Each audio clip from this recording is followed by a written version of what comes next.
Halo Sobat MC, jumpa lagi dengan saya Michael dari MC Consulting. Kali ini saya akan membahas mengenai apa perbedaan NPWP dengan NIK, yang dimana kita tahu bahwa sekarang akan ada penggabungan antara NIK dengan NPWP. Nah, kita mesti mengetahui mengenai NPWP itu seperti apa sih. Nah, NPWP sendiri adalah nomor pokok wajib pajak atau biasa disebut dengan sebutan NPWP, yang merupakan nomor yang diberikan kepada wajib pajak sebagai identitas atau tanda pengenal diri dalam melaksanakan hak dan kewajiban perpajakannya. Mungkin masih banyak orang yang mengenal NPWP hanyalah salah satu kelengkapan untuk mengajukan kredit di bank, atau salah satu syarat untuk melamar pekerjaan di perusahaan-perusahaan. Padahal, sebagai warga negara yang baik, membayar pajak sesuai ketentuan merupakan kewajiban yang harus dilaksanakan. Salah satu bentuknya adalah dengan memiliki NPWP. Nah, sesuai dengan Surat Edaran Direktorat Jenderal Pajak nomor SE 60 PJ 2013, setiap wajib pajak hanya diberikan satu NPWP, di mana NPWP tersebut terdiri dari 15 digit dengan rincian 9 digit pertama merupakan kode wajib pajak, kemudian 3 digit berikutnya merupakan kode administrasi kantor wajib pajak terdaftar, dan 3 digit selanjutnya merupakan kode status wajib pajak pusat atau cabang. Nah, dengan berkaca kebutuhan NIK sebagai NPWP, di mana era baru Single Identification Number atau SIN yang ada di Indonesia, kita lihat di sini backgroundnya adalah low tax ratio and high shadow economy, di mana shining light on the shadow economy, opportunities and threats OECD 2017. Di sini, the use of data, effective identification and registration, whole of government approaches, high effort to match NIK and TIN. TIN itu adalah Tax Identification Number. Nah, matching rate NIK and NPWP juga masih rendah karena belum ada database perpajakan yang solid, di mana pelaksanaannya untuk pencegahan korupsi pada tahun 2020. Nah, current needs to use NIK as TIN atau Tax Identification Number, atau kita kenal sebagai NPWP, support tax administration to governance policy. Artinya, learning lesson from COVID outbreak, tax administration responses to COVID-19, assisting a wider government or OECD 2020, new rules of tax administration to assist in the provision of wider government support incentive, cash transfer, job support, etc. during outbreak of COVID-19. Artinya di sini akan ada peraturan Presiden nomor 83 tahun 2021 tentang satu data Indonesia, di mana ada Perpres, di mana data yang dihasilkan oleh produsen data harus menggunakan kode referensi dan atau data induk. Nah, di Undang-Undang HPP, di mana kita sudah membahas ya pada video-video yang Anda bisa lihat pada YouTube saya di MC Consulting, bahwa Undang-Undang HPP yaitu Undang-Undang Nomor 7 Tahun 2021, di mana NPWP bagi wajib pajak orang pribadi merupakan penduduk Indonesia yang menggunakan nomor induk kependudukan. Nah, bagaimana sih strategic compliance-nya? Di mana di sini individual taxpayer strategic compliance, yaitu OP yang warga negara Indonesia, sedangkan WNA yang berNIK, NIK. Nah, NIK akan diintegrasikan dari Dukcapil dengan DJP. Nah, apa yang kita lihat di sini, bahwa instansi, lembaga, asosiasi, dan pihak lainnya terkait dengan income, kemudian cost, aset, liability, equity, and profile.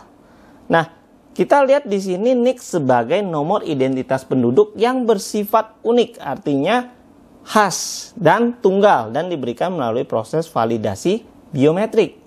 Kita tahu bahwa kalau kita ke kelurahan, pada saat input data NIK, itu banyak sekali proses yang harus dilalui, tentunya kepada wajib pajak orang pribadi.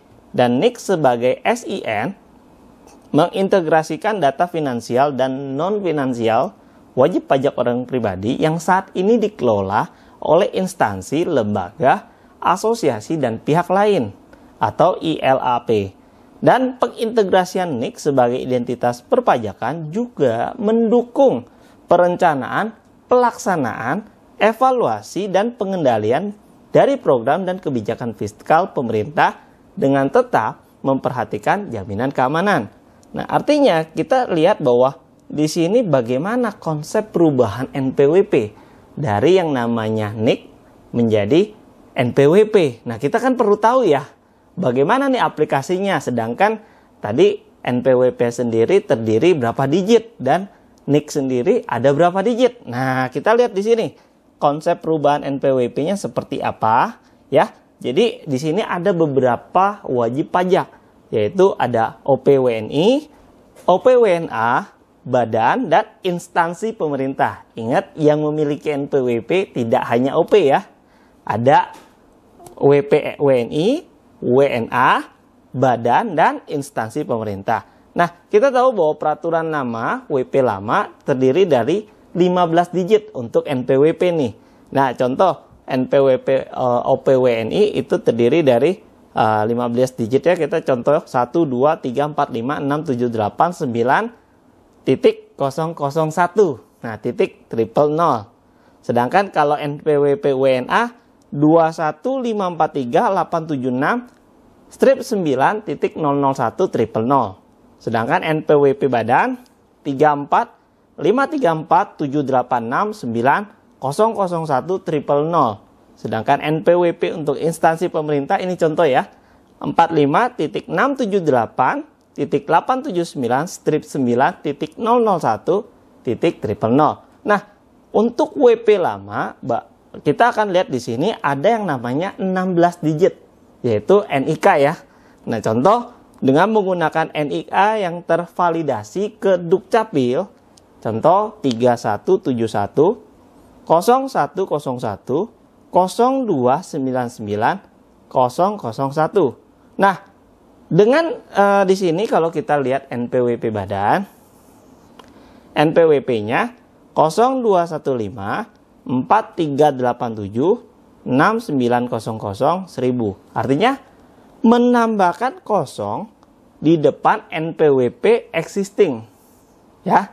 Jadi kalau untuk WPWNA ditambahkan 0.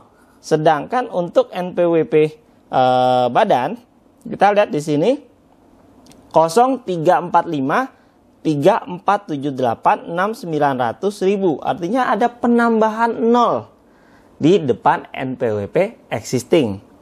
Dan juga sama untuk NPWP instansi pemerintah, di mana NPWP di sini ada penambahan 0 di depan NPWP existing. Nah, sedangkan untuk WP baru gimana nih? Kan kita tahu bahwa nanti akan ada penggabungan antara NIK dengan NPWP. Nah, kita lihat di sini NIK untuk wajib pajak orang pribadi. Nah, 16 digit yang baru nanti 3172 0101 0298 001. Nah, contohnya seperti itu.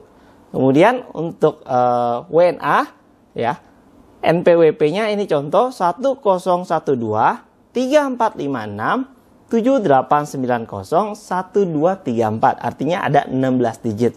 Dan kemudian untuk NPWP badan di sini juga sama. Perbedaannya adalah 16 digit angka di paling belakangnya. Ya. Nah, ini kode yang unik.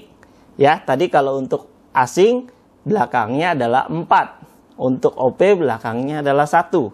Untuk badan belakangnya 7 dan instansi pemerintahan paling belakang di digit 16 adalah 9. Nah, seperti itu. Nah, usulan untuk jadwal pengembangan bagi perbankan di sini tentunya kita perlu tahu ya detailnya kapan hal ini akan terjadi. Ya, jadi mappingnya itu seperti apa. Dari sisi perbankan tentunya kita perlu tahu bahwa ada koordinasi dan monitoring, development guideline, adjustment existing application, bagaimana ada development interface, kemudian system interface, dan adjustment dan retesting. Artinya semua ini banyak sekali tahapan-tahapannya. Nah, kalau saya lihat di sini usulan jadwal pengembangan bagi perbankan sendiri, bagaimana antara data tersebut ya, antara NIC dengan NPWP pastinya memerlukan waktu. Timelinenya dari 2021 ya, dimana kita lihat tahun 2022 sekarang nih Januari ya. Nah, ini ada beberapa tahapan-tahapan interface yang harus dibangun ya. Kemudian internal unit testing, kemudian bagaimana integrasinya. Nah, itulah mengapa sampai planningnya adalah 2023 NPWP itu adalah 16 digit. Yang sebelumnya adalah 15 digit.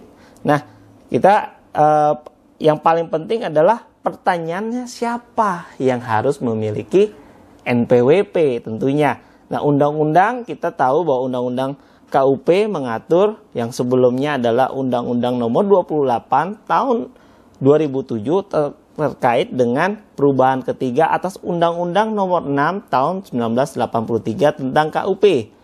Menyebutkan bahwa setiap wajib pajak yang telah memenuhi persyaratan subjektif dan objektif sesuai dengan ketentuan peraturan perundang-undangan wajib mendaftarkan diri pada kantor Direktorat Jenderal Pajak yang wilayah kerjanya meliputi tempat tinggal atau tempat kedudukan wajib pajak dan kepadanya diberikan NPWP atau nomor pokok wajib pajak. Maksudnya adalah wajib pajak yang sudah memenuhi ketentuan mengenai subjek pajak dalam peraturan perundang-undangan perpajakan dan menerima atau memperoleh penghasilan wajib membuat NPWP. Artinya gimana nih? Kalau misalkan yang bersangkutan secara subjek dia sudah memenuhi, tapi objeknya gimana? Artinya harus dua-duanya ya. Secara subjek memenuhi dan objeknya juga memenuhi. Nah, baru kita harus memiliki NPWP. Nah, integrasi antara NIC dengan NPWP itu tentu masih memerlukan waktu. Nah, kita akan lihat bagaimana implementasinya nanti ya, bagaimana NIC digabungkan dengan NPWP, tentunya yang tadi saya sudah jelaskan akan ada integrasi ya. Dan bagaimana nih ke depannya kalau misalkan penghasilannya ternyata di atas PTKP. Nah, tentunya tidak semua wajib pajak yang memiliki penghasilan jika di bawah PTKP wajib memiliki NPWP. Demikian yang dapat saya sampaikan. Apa yang kita harus lakukan sekarang adalah kita harus mengupdate diri kita sehingga kita mengetahui apa fungsi dan maksud dari tujuan integrasi antara NIC dengan NPWP dan bagaimana kewajiban perpajakan kita. Tentunya ke depannya kita harus mengerti bahwa sangat signifikan ketika kita mengupdate diri kita sehingga kita mengetahui status dan tanggung jawab kita sebagai wajib pajak. Jangan lupa untuk support YouTube channel Michael Consulting dengan cara like, subscribe, and share. Dan kirimkan komen kalian jika kalian memiliki pertanyaan seputar terkait dengan NIC dan NPWP yang digabungkan. Ingat, orang bijak taat pajak. Terima kasih.